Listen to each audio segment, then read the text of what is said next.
the employer gets immediate benefit of skills and, you know, a good attitude, but you also want to be hiring at the level for the employee where they're bringing enough skills to feel competent, but they also have a bit of room to grow into the role, and that's the recruiting sweet spot. Hey, welcome to the Tradies Success Podcast. On this podcast, you're going to hear real life stories from trade business owners to minimize the mistakes you're going to make, maximize profit, create more time freedom, and minimize emotional overwhelm. So hit subscribe and follow us now and enjoy the episode.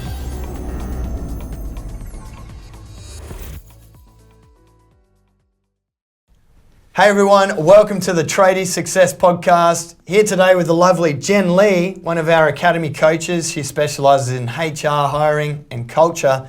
Really excited to have you on the show today. Yeah, it's great to be here, Greg. And so we're going to dive into Jen's history, where she built her skill set around this and how she's helped now hundreds of tradespeople hire talent and make sure that they're the right fit for the company, not just hiring anyone, which causes so many problems, which I'm sure we're going to dive into later in the episode. So love to rewind back to how you got into the HR and culture space.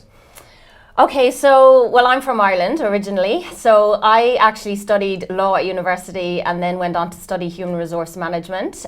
So when I moved to Australia about 20 years ago, I started working in the recruitment space. So initially in agency recruitment, I built the international arm of a legal recruitment agency in Sydney, and then stayed with agency recruitment for a number of years before moving in-house, where I headed up the recruitment function of a customer experience related management consultancy. So did that for a while, and then since 2017 I've been out on my own working with businesses of all shapes and sizes, but primarily startups and small businesses, to help them with their recruitment and really empower them to do their own recruitment and not to be reliant on external recruiters. Yeah, I spent so many years not knowing what was going wrong, and in reflection it was the people I was hiring, and it was my inability, I guess, at the time to know how to onboard, not know how to interview properly,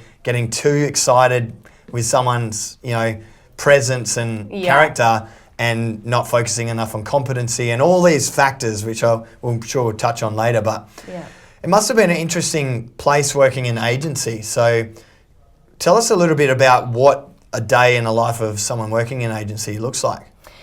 Well, in my case, because I was setting up this international division of a legal recruitment agency, a lot of my time was initially spent doing business development. So as you can imagine, there was no existing relationships with international law firms. They were all Australian law firms. So that was a great challenge. I loved it. I was also just getting up to speed in the recruitment sector myself and in the Australian market. So it was like this triple whammy where I was just learning all around me. But it was great. I loved it. And it was a really good challenge to just pick up the phone really and find ways that I could connect with international law firms, and then the satisfaction of seeing when they'd come on board and I'd start building relationships with them over, a number of years. And then once I established those relationships, my typical day would look like, posting ads, writing ads, taking job briefs from my clients internationally, making sure we're really getting into the nitty-gritty of the kind of people that were going to work well in their organization. And because I was recruiting lawyers to move internationally to places like the Middle East or London or Cayman Islands, I started becoming really concerned with cultural fit back then, because these guys were, uprooting their families, their kids, and moving internationally. So if I knew, for example, that the culture of the law firm that I was representing was really not going to work for this person's personality, I would be honest about that to both parties. And it meant I was only placing people in law firms where I knew they would thrive, which meant that for all of the years I was doing that international recruitment, there was no fall off, there was no unsuccessful placement because of the culture, because of the cultural fit. So other than that, when you're in agency recruitment, sometimes you're partnering with your colleagues who might have a candidate, and then you're representing the client. So there's a bit of internal collaboration there. And it's really varied. It was really fun, actually. I enjoyed those years. Yeah, so were you representing both the applicant and the company, and you're making matches? Yeah, I used two? to describe it as being a corporate matchmaker because Yeah. it was, I was like, my clients were the law firms, Yeah. and I would deal with them and build up relationships with them and get to know what their unique hiring needs were. But then the candidates were also my clients, but in a different way. Yeah. So I guess the law firms would pay the bill, but I was building up relationships with lawyers and really understanding their needs. And to be honest, I used to treat them as my clients in as much as the law firms were. It goes to show that not every applicant is equal, and No. a perfect match for one company could be, disastrous match in another. So, yeah, it's interesting that you were also placing them into a different country, which would have had a different culture, as well. So what did you learn around culture when you were going through all those sort of things? Well, the importance of it, firstly, it can be really overlooked. So especially in agency recruitment land, it can be really about just making the placement at any cost. But I used to really not go down that route because of what I described earlier, them moving internationally. They were moving into international law firms, I should say, like UK law firms or US law firms who had an office in the Middle East. But yeah, there was also huge cultural differences there. Yeah. But the thing I learned about culture is it is quantifiable, or you can work with it in a very real way. Some people think it's this kind of thing that you can't quite put your finger on and it's this feeling, but actually it's not. You can really work with it in an effective way. And I found that was the secret to the people I placed staying for the long term, was because they were actually going into an organization where they would thrive and where they had everything that they needed to thrive. So their technical skills and their experience and all of that was just the starting point. It was really getting to know the candidates, their personality, what kind of management style they respond well to, and what kind of environment they like, and then bearing that in mind when I was approaching law firms on their behalf. Yeah, I think this is a perfect lead into what a lot of the listeners might be thinking, because you hear this buzzword culture being thrown around, especially now. What is culture? So I like to think of it as the DNA of a business. So when you think of human beings, there's a lot of similarities between us, but our DNA is what makes us super unique. So in the same way, you might have 10 electrical organizations or 5 plumbing companies or whatever it is, and there's a similarity between all of them. They do similar trades, similar work, but there will always be something that makes that organization unique to their competitors. And so I view it that's the culture. So there's like 2 aspects. There's the external culture, which is more, why do clients use our organization above others? Why do clients come back to me? How am I known in the market? What's my secret sauce in the market? What gives me competitive advantage? Yeah. And then there's an internal culture, which is, what's the vibe really internally? How do I speak to my team? How do they speak to me as the business owner? How do they speak to each other? So it's about how your employees relate to themselves, their work, the outside world. It's like the internal and the external part of it, or what's important to consider. Yeah, I think a lot of young people have an understanding of culture being all the things they get. Like, what would you say to that? So you're talking about people joining an organization and they're like, well, what will you give me? Yeah, like I get free lunches and I get this and I get that and I get gym membership, and there's this, which is really driving a culture of entitlement a little bit. I know there's a place for it, and when used well, it's really effective because it fits in with the culture of the team and it attracts similar type people. When would you use elements like that versus just giving away stuff for the sake of giving away stuff? Yeah, I love that. So a lot of people do think that's the culture. I would see that more as the perks or the benefits of a role.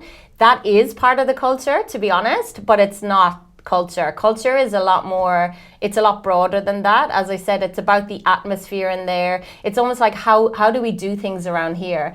And that ties into your vision. Like, what's your reason for being as an organization? And from there, you can create a culture that brings that to life. So getting back to what you said about perks, for example, if you have a culture that's about seeing the employee, so you hire a tradie and you see that person as a whole human being, not just a tradie who's going to, be a productivity unit for you. Like you're seeing them as a human being with a family maybe, or they love surfing. So you want to facilitate their life outside of work. So you might have a policy that's a 4-day work week. And I know a lot of the tradies I'm speaking to at the moment are introducing that, and it's working really well for them. So that's a perk or a benefit that supports your culture. So they're very linked, the benefits and the wider culture, but I would see the culture as the umbrella and then the benefits as a tool that you can use to bring your culture to life. How would you manage the benefits getting out of control, where like the employee expects more? Because I think that's the entitlement we're seeing a little bit out there at the moment, where they're already giving so much, but you're already giving this much, I want more. Yeah. How do we handle that I want more situation at the moment, do you think? So a few things come to mind. First thing is getting clear about your ideal candidate, because as part of that, it's not just the skills they bring, it's who they are as a person. So I often remind trade business owners, you get to say when you're thinking about your ideal candidate, you get to say, I don't want someone entitled. I want someone who's about give and take, like getting clear in your own head that you have a limit to that. So that's one thing I would say. And that's a lot of the work I'm doing with trade business owners right now, is to get clear, believe that you get to be clear. And then that informs how you write a job ad, how you put together all your recruitment marketing activity, and also how you interview. So that all comes across there. The other thing I would say in answer to your question is, it's about getting clear about what else you're offering the employee or the candidate other than money, because that's a slippery slope, right? So if you're just all about the benefits and giving someone more and more money, and you're like, I've got to do that to attract the best, then what happens when they're working with you for 6 months and then the trade business down the road is offering them another 10 grand? There's no loyalty there. So what I try and encourage people to do, and this becomes really, really relevant in maybe more regional areas where they're competing with FIFO or some large industrial plants that are just sucking up all the local tradies.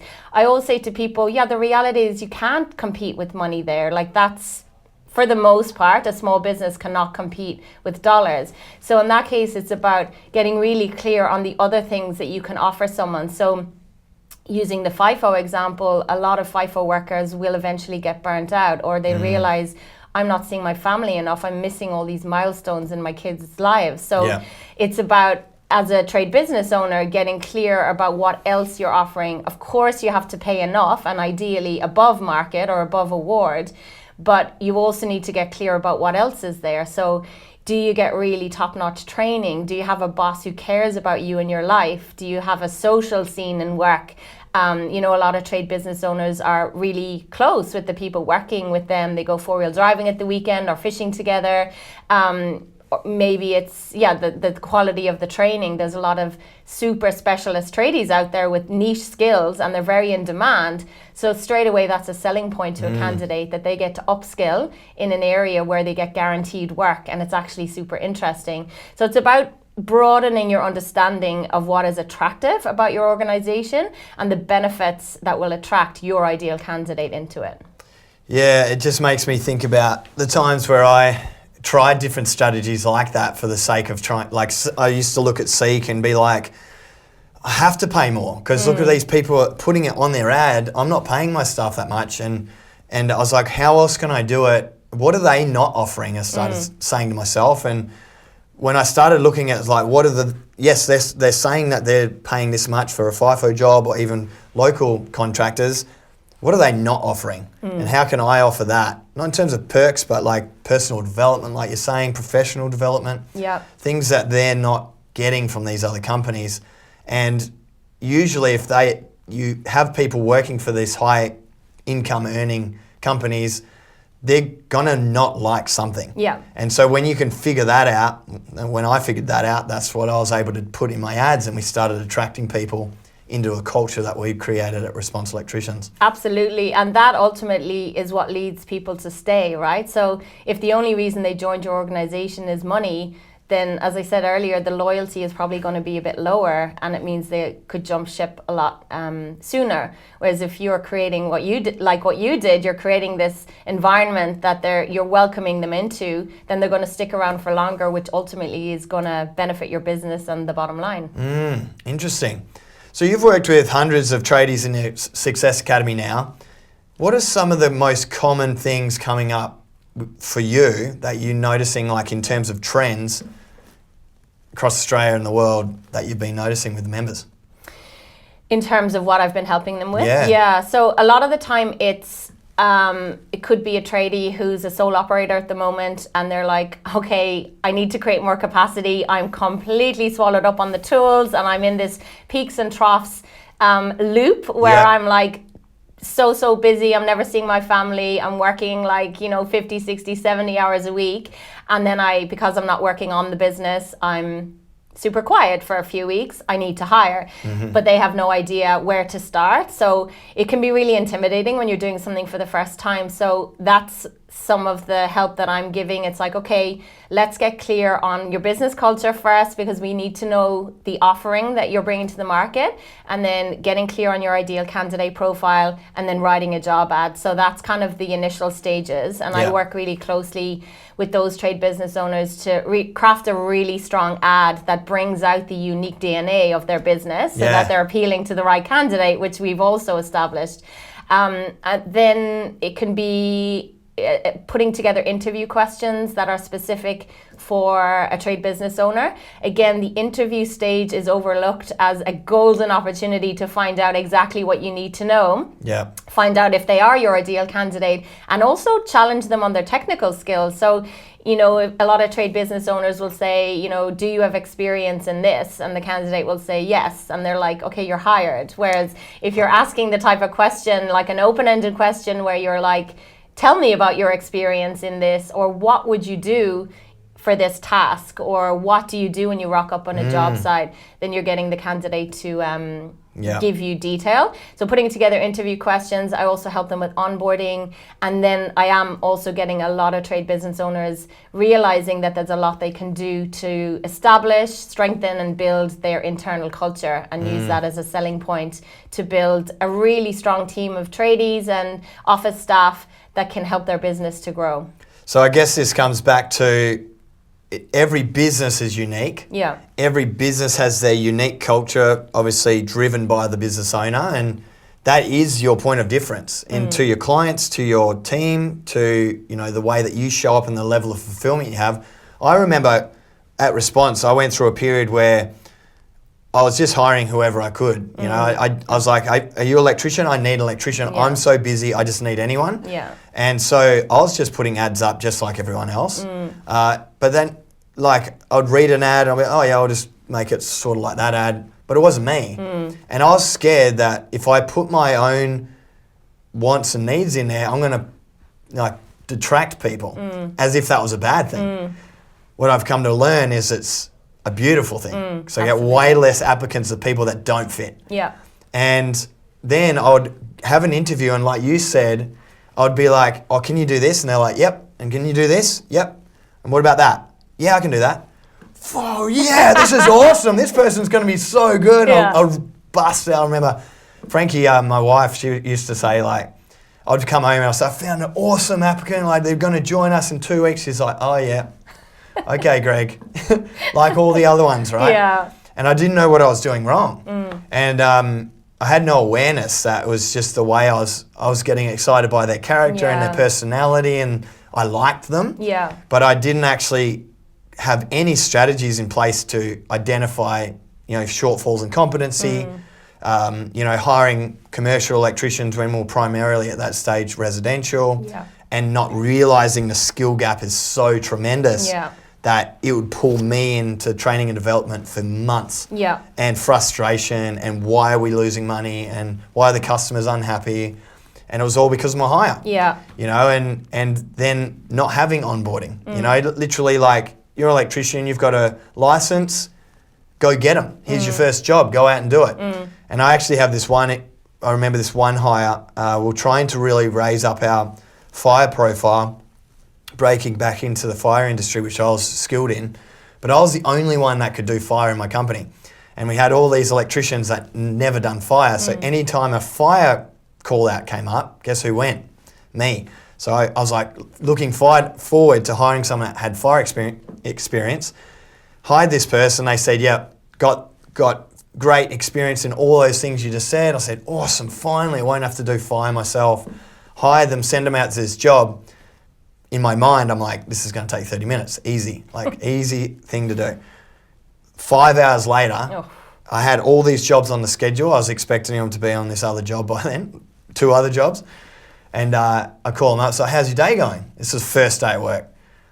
Oh yeah, still trying to work out this one. I was like, oh, what do you mean? Like, have you done this? Have you done that? Oh, no, I haven't done that. I was like, that's exactly what you have to do. It's like, oh, well, yeah, I've ended up pulling all the stuff off the wall and pulled all this. So I went out to site and I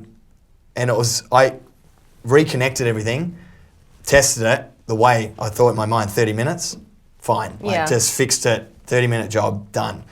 And we had to spend another half a day putting everything back and retesting everything. It was just like, obviously, I was like, sorry, mate, you don't have a job. Yeah. But it was just like, wow, how to get I fully believe this was the solution to my problems. And that was just one example of so many. And there was so many that came in that were like 60% good and great people. And I was like, what do we do now? Yeah. Because they're great people but they're just making so many mistakes and it's causing the team to be upset because you know, they're getting paid the same as these other people. That's I'm getting everyone else wanting pay rises because this other person's not competent and getting the same as me.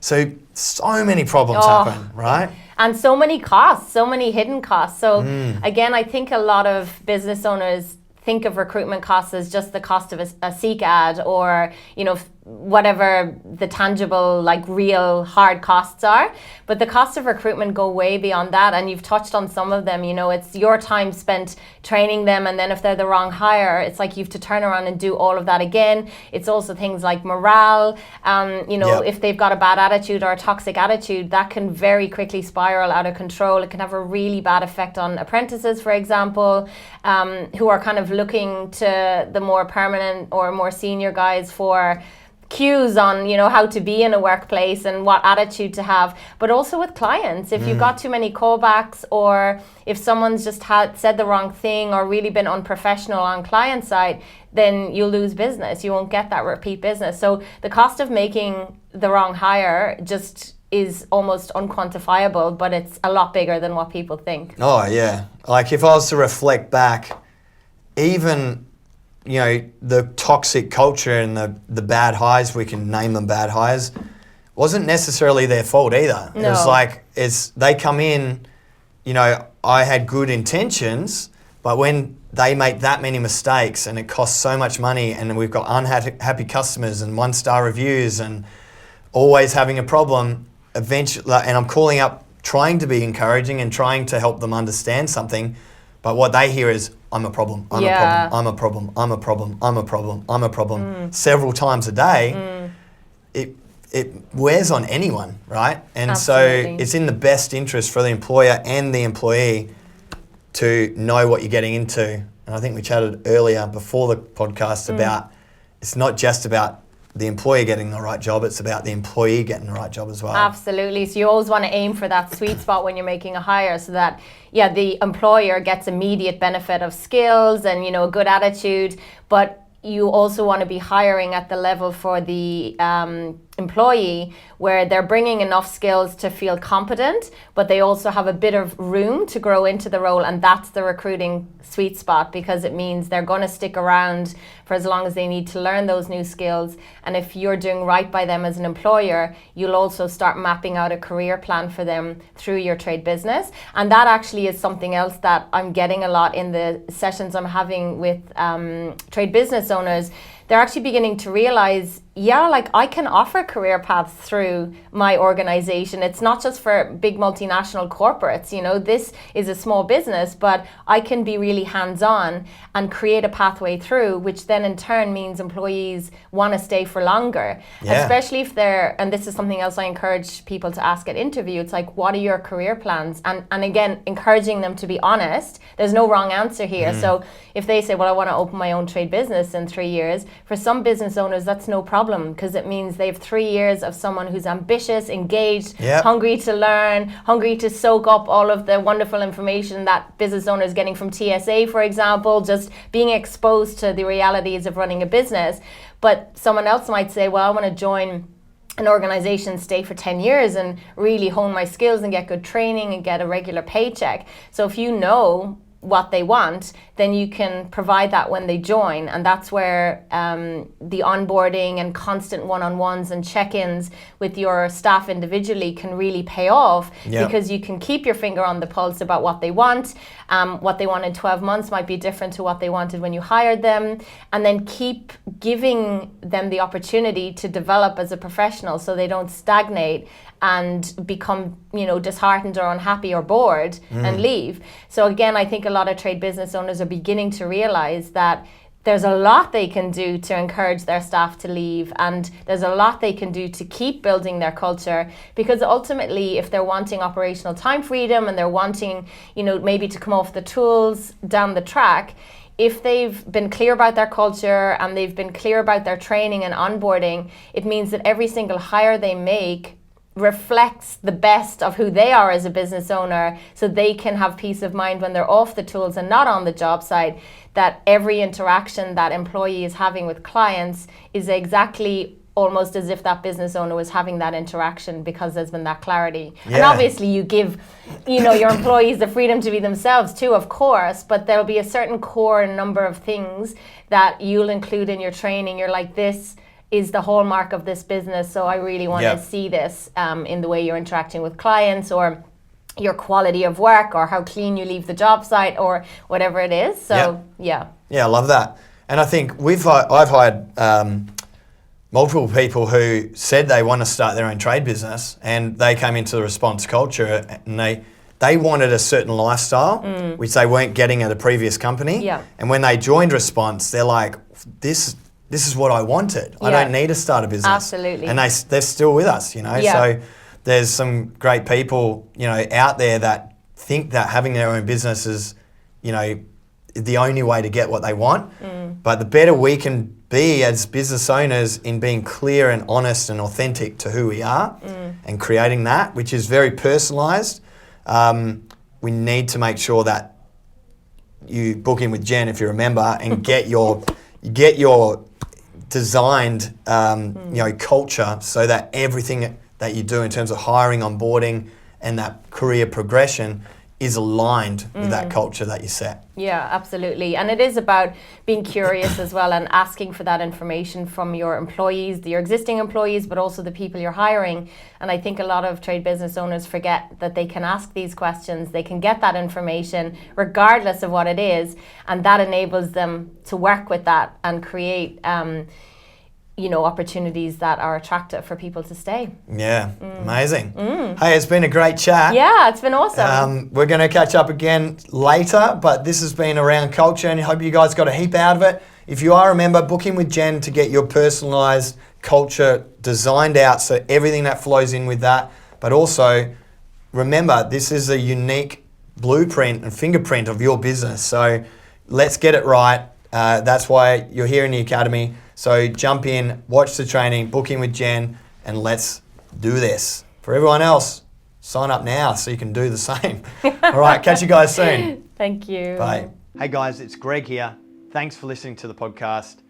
For me, growing my trade business was extremely hard. It cost me millions of dollars, so much time trying to figure out what was the right way to do business, and emotionally feeling like I'm letting myself, my partner, and my family down by not knowing how to run my business properly. But I kept working hard and overcame those challenges and created systems and solutions that minimized those mistakes for myself and my team as we grew. Now, Response Electricians, go and Google it. We've got over 1,700 reviews on Google. We've won awards like Electrician of the Year and Service Business of the Year, both state and nationally. I sat on the National Board of Directors for Master Electricians Australia for 2 years, created a real solid awareness of the industry and the construction industry and the challenges you face. And the business runs autonomously over in Perth while I live my life working on the academy in Byron Bay. And I help people like you create freedom from your business as well. Now, having coached and trained thousands of trade business owners, we've developed the Freedom Fighters program. It's a guided pathway in a hybrid training and coaching system that provides you with the right information and steps to take to create freedom, not in years, but now. You can actually create more freedom from your business sooner than you think. So click the link and have a free strategy session with one of our academy experts to fully understand how you can create more time freedom from your trade business, generating more profit, better culture, and more growth in less time.